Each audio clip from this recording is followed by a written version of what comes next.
Hi guys, I'm David Taylor. I'm one of the Pro Prep coaches and I'm here today to talk to you about the abdominal core. Key muscles in the body that help with posture, support and lots of other things as well. It's an important topic to cover and one that will really assist you with both your training and obviously your presentation on stage as well. So moving from here. The backstory. There's a reason why we do all these things. And for me, the reason why core training is important to me is because of the issues that I've had. As you can see from the picture on the left here, you've got those dark spots on the vertebrae. Now, those are your intervertebral discs.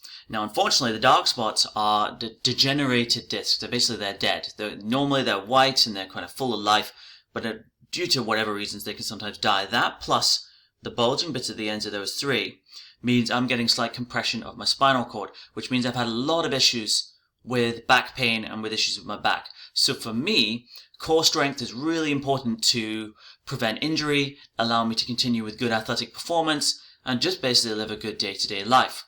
What we've also got here is a little visual representation. You would think looking at these photos, so this is 2014, 2016, 2019, and 2020. You would think looking at the improvements in my core musculature or the abdominal musculature over these years, I would be getting stronger and stronger and having less and less issues. But that is not always the case, because at the stages kind of around about here, I had no feeling down my left leg because of compression, because of the discs. And here and there, no problems at all, despite looking weaker. So it's interesting how sometimes the visual can be a little bit deceptive.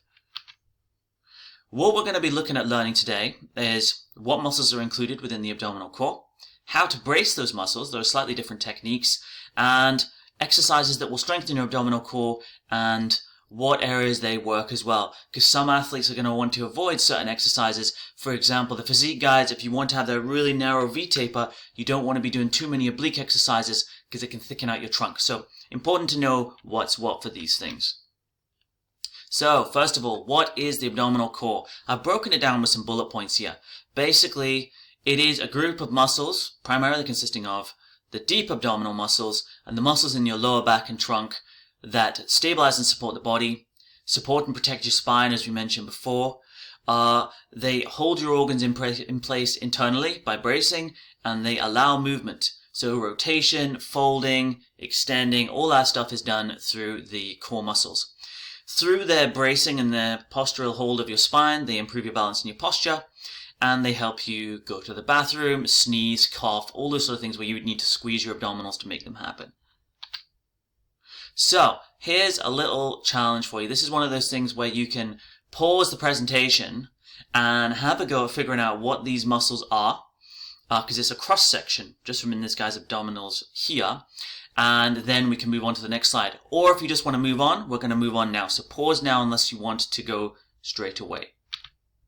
Okay, so here's a breakdown of that cross-section here. So as you can see, this is the front of the body. This is your rectus abdominis. That's your six-pack abs at the front. That's these muscles here. They are good muscles, but they mainly help with holding internal organs in place and are a visual thing. They really don't have that much impact on support of the spine because the spine's all the way over the other side. You've got your erectus spinae group. Those are the muscles that run all the way up your back. They're the erectors that keep you erect. You've got your internal and external obliques with the transverse abdominis inside them. That's the muscles, the banded muscles that kind of run all the way around. So if you think it's almost like a tube, like Spanx for the spine, okay? So like they hold everything in place, but you've got three different layers. External obliques, internal obliques, and then inside that the transverse abdominis, which we'll show in a bit more detail. The psoas major runs up the spine, but also runs down and connects through to your legs. So it's one of the connectors between upper and lower body, and the quadratus lumborum supports the erectors and supports the spine and kind of runs all the way up your back as well. Big, strong muscles that help you. This is kind of a breakdown of the main ones. There's some little extra information there as well. But you can see it's about depth when you're looking at those bands of muscles. The external obliques are on the outside. Inside that you have the internal obliques. And inside that you have the transverse abs, with the rectus abdominis kind of running down the front. Here's some other important core muscles as well. This is all just extra information. Obviously, you've got your glutes, the multifidus, which is the muscle in your lower back. They help with stabilization and bracing of the core. You've got your adductors, your erectus femoris. You've got all these other muscles down by your hips and in your groin that will help stabilize your core and your lower back as well. And then again, multifidus, very importantly, pelvic floor as well, which obviously helps with all those bodily functions that we spoke about before. This is just a little breakdown of some of the main muscles that we spoke about and what their actual function is within the body. So the rectus abdominis, the six-pack ab ones, they, as we said, hold the internal organs in place and they keep your body stable during movement. So if you think about when you brace your core during an exercise, rectus abdominis has a job. It helps hold and stabilize things when you move. The external obliques, the outside pair of muscle spanks, as they're called, they allow your trunk to twist from side to side. So you think about it, muscles at the side handle rotation. It makes sense, right? So rotational exercises like wood chops, like Russian twists, things like that, they will work the external obliques while you do it. And it's the same with the internal obliques as well. It's inside, same movement pattern, just a deeper muscle.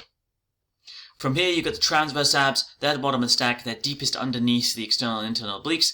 They stabilize the trunk and they'll also be helping maintain the internal pressure. So less important for rotation, but important for internal bracing. The erectors keep your back straight, kind of comes with the territory with that name, and they provide for side-to-side rotation as well. So you can see a theme here. They hold you upright, they help you rotate, they help you lean, and pelvic floor, as we said, helps the bladder, intestines, uterus, and prevents incontinence as well. And as a side there, we've got some exercises demonstrate that use these as primary muscles. Okay, starting with strong foundations. When you're looking at what you need to do to build a strong core, or what you need to do to be a good lifter, it's more complicated than just picking up heavy weights and lifting them, as I'm sure you guys know. You don't go into the gym on your first day and shift personal best weights. You've got to build things up. Just like you don't build a skyscraper on sand. You've got to have strong foundations underneath to allow for all those extra floors, all that extra weight to come down on top of it. So if you think about it like a big building, the first step in building the strength of your building is building good foundations underneath, and that is your core muscles. They are the center, the foundation of every exercise you do with your body. Because if you don't have a stable spine, you don't have the right alignment, the right strength within your core, everything else will in the end fall apart due to bad form or due to injury. So learning the correct core engagement techniques, learning how to build the foundation, and ensuring that you hold your lower back in the correct way will allow you to utilize the strength in your other muscles, like say for example doing squats. You'll get much better squats if you hold your back in the right position. Because if your back is in the wrong position, it becomes the limiting factor of the movement. So strengthening it's important, but also holding it in the right way is important, which then allows you to build better movements, bigger weights, and progress with your lifting. All the top lifters, even if they don't look like they've got strong core, no visible abs like we had in the pictures at the first slide, they're going to be strong in the core because they've practiced, they've got the right alignment, and they're working well. How do you engage your core? This is another one where you could potentially pause the video and write down kind of like your process for bracing your core muscles. For some people, it'll be a one-step process. For others, it'll be a routine that's maybe 2, 3, 4 steps before they do a movement. So pause the video now, write down your thoughts. It can just be little bullet points or little one-word things, and then see if on this next slide, what we've put together and what the science says links up well with what you said. Okay, hopefully what you've written is somewhat similar to this. Different things here. I've got a visual representation and I've also got a step-by-step process here. This is how I would brace my core based on my training as a personal trainer and my experience in lifting. So the first thing you want to do is draw your belly button in towards your spine and lift your chest and rib cage while taking a breath in. And you can see here, that's what corresponds with the diagram here. Breathe in through your diaphragm and lift your chest. Then you breathe out and pull the rib cage down while engaging your abs. So you kind of sit down on it a little bit, which braces your core and keeps your back straight. And you engage your abdomen as you exhale. So by breathing out, you then hold your abs tight, pull everything in tightly. Then, much like when you're on stage and you want to show your abs, you've got to hold that position while maintaining normal breathing. If it's like a 1-rep exercise, great, you can hold your breath, use that Valsalva maneuver to brace your core. However, if it's a long set, you need to be able to breathe while holding this position. So like almost like breathing through your teeth, essentially, okay? So you've got to hold that position while maintaining your normal breathing, and then pull up your pelvic floor. That's not mentioned in here. This is more posture. Pull up your pelvic floor by like pulling as if you're trying to stop yourself from going to the bathroom, stop yourself taking a pee, and then done. So I want you guys to give that a shot. Try drawing the belly button in towards your spine, taking the breath in, breathe out, engage the core, pull everything in, and then maintain normal breathing while holding that position. I'm doing it right now as well. And then pull up through your pelvic floor, stop yourself taking a pee. That's a braced core. And as you can see, this guy here is ensuring that he's in a really nice neutral position. Different movements will have different neutral positions, but obviously the mirrors in the gym, your spotters, your training partners, they're going to help you get the correct cues to make sure that posturally you're doing these movements right as well. Because engaging your core, but with your back shaped like a banana, isn't much use for preventing injury and giving you good strength. Okay, exercises to build a strong core. So when I did this presentation live, this was all I gave people, but I'm going to give you guys a little bit more of a hint. So there are 4 different movement planes you can move in. There is extension, there is flexion. So extension is like a good morning or a back raise, like when you 2 exercises already. Flexion is a sit-up. You've got rotation, and then you've got bracing. That's 4 different types of exercises. So what I want you to do is, again, pause the video, take a minute or 2, and see if you can come up with 20 different exercises under those 4 headings combined. So you only need 5 under each one, and go from there. And then what we'll do is we'll go through some of the main ones in just a moment's time. Good luck. Alright, so I put together a wee list here that I'm sure will have some connection with your list and some similarities. Obviously with rotation, it's all about twisting exercises. So you've got your Russian twists, your wood chops, a rotating plank, landmine bar twists when you come up and around. Great exercise. Flexion is about curling in, so you've got your sit-ups, your pulley rope crunches, stomach cycles, leg raises, anything that shortens the rectus abdominis, the abs at the front. Extension is where you're kind of arching your back and extending. Hip thrust and a bridge helps with that. Deadlifts work that. Good mornings, back extensions, all good for strengthening that. And for bracing, that's where you're preventing any rotation, flexion, and extension. You've got a Palloff press where you extend a pulley out in front of you, but you don't let it twist you. You've got planks, you've got bird dogs, you've got V-sit holds. And this is literally just a toe in the ocean. There are so many exercises you can do. And obviously your workout plans will have some, but there's always more. And there's no reason why you can't sometimes alternate. And if you go, okay, I'm weaker in this area, adding in additional exercises, even as a daily routine, to kind of help build your strength up there.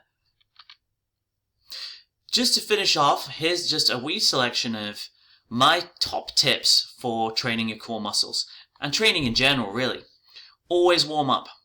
Just because it's not your quads or your pecs or your lats doesn't mean you don't need a comprehensive warm-up to ensure you prevent injury.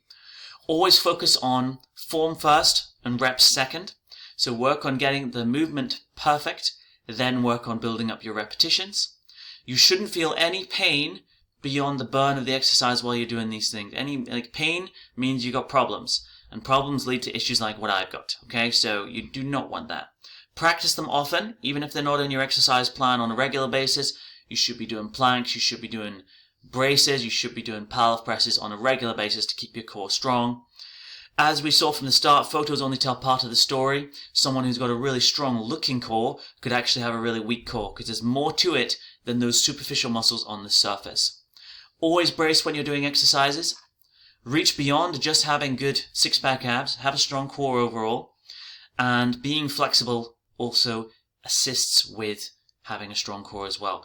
If you've got really tight hamstrings, your back gets put under a lot more pressure during a deadlift than if you've limbered up. So again, warming up, it comes back to warming up again and doing flexibility exercises as well.